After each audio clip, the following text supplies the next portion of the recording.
नमस्कार, स्वागत है आपका अपने सनातन ज्ञान चैनल पर। दोस्तों, हिंदू धर्म के पुराणों में कई पशु और पक्षियों को पूजनीय माना गया है। ये पशु पक्षी देवी देवताओं के वाहन के रूप में श्रेष्ठ माने जाते हैं। शास्त्रों के अनुसार इन पशु पक्षियों का हमारे घर पर आना एक विशिष्ट प्रकार का संकेत ही माना जाता है। इसके पीछे शास्त्रीय और वैज्ञानिक दोनों कारण हैं। शास्त्रों के अनुसार कुछ विशिष्ट प्रकार के पशु पक्षी वातावरण में सकारात्मक ऊर्जा की किरणों को महसूस करते हैं और उसी सकारात्मक ऊर्जा का पीछा करते हुए वे विभिन्न स्थानों पर जाते हैं। जैसे हमारा मन मंदिर में जाने पर प्रसन्न होता है, उसी प्रकार से इन पशु पक्षियों को सकारात्मक ऊर्जा वाले स्थानों पर जाने पर प्रसन्नता होती है।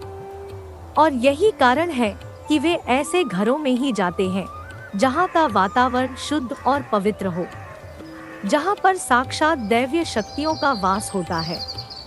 इसलिए वास्तु शास्त्र में कहा जाता है कि घर को सदैव ही स्वच्छ और पवित्र रखना चाहिए। नकारात्मकता फैलाने वाले कीड़ों और जानवरों को हमेशा घर से दूर रखना चाहिए, अन्यथा इससे घर का वातावरण अशुद्ध बनता है और घर में रहने वाले लोगों की उन्नति नहीं होती है।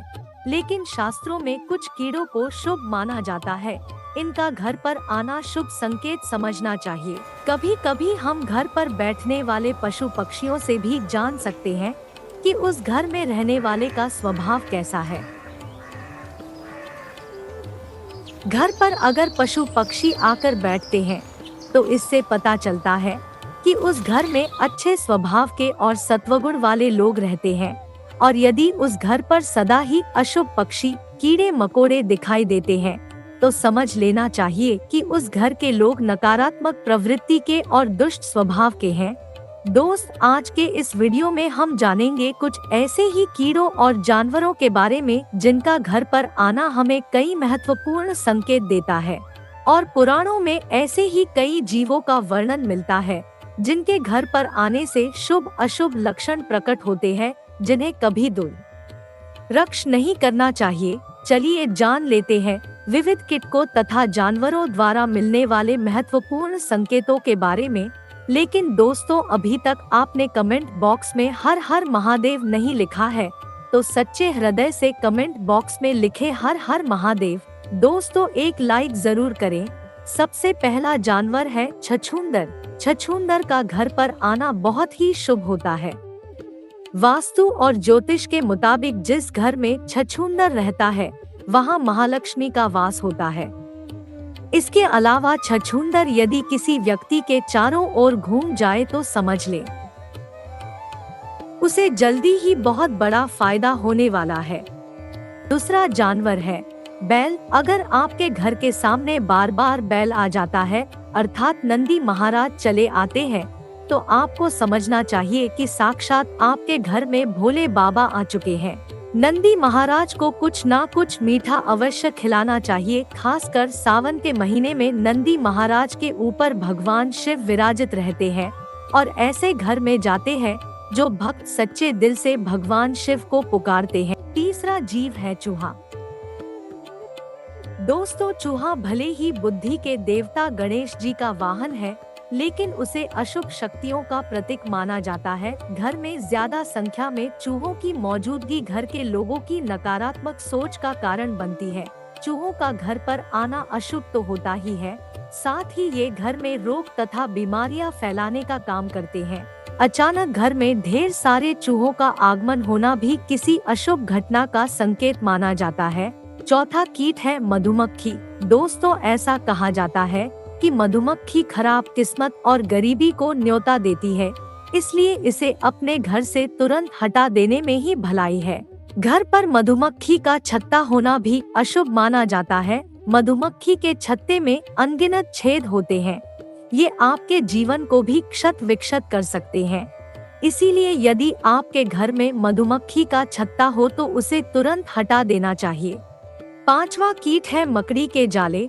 वास्तु की दृष्टि से घर में मकड़ी का जाला लगना अच्छा नहीं माना जाता है, ये दुर्भाग्यपूर्ण घटनाओं का संकेत देता है। इसलिए घर में कहीं पर भी मकड़ी का जाला देखते ही उसे तुरंत हटा दे।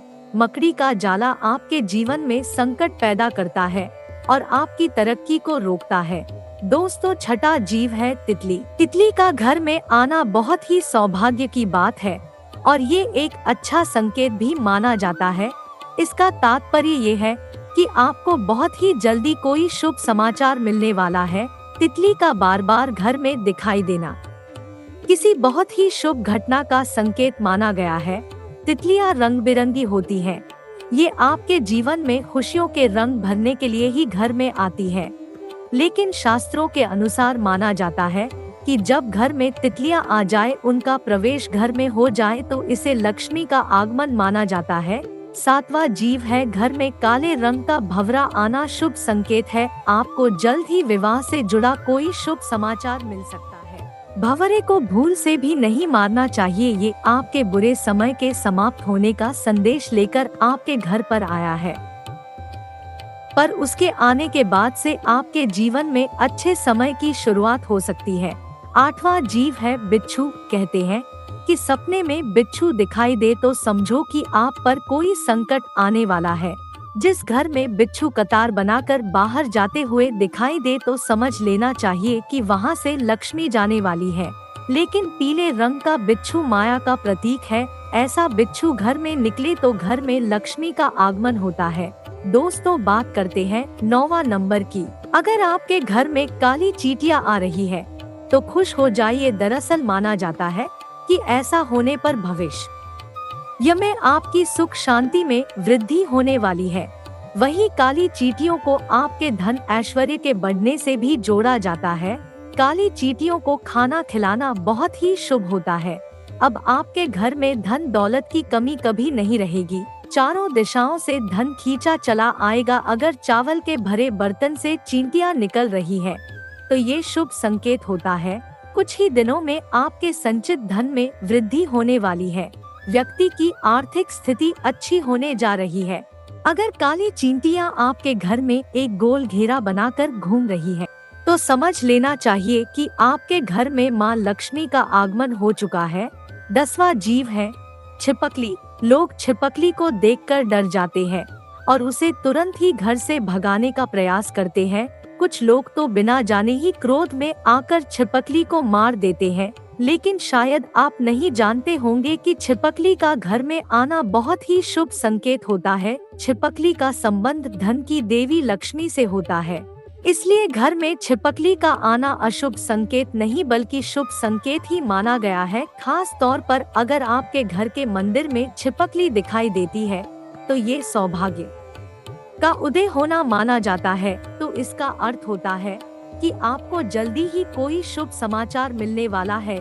लेकिन काले रंग की छिपकली का घर में आना अशुभ होता है। इसका संबंध अलक्ष्मी से होता है। दोस्तों, इस तरह घर में इन जीवों के आने से हमें शुभ संकेत मिलते हैं। उम्मीद है आपको ये जानकारी अच्छी लगी होगी। सच्चे दिल से कमेंट बॉक्स में लिखना ना भूलें। हर हर महादेव, ओम नमः शिवाय। एक लाइक जरूर करें। धन्यवाद।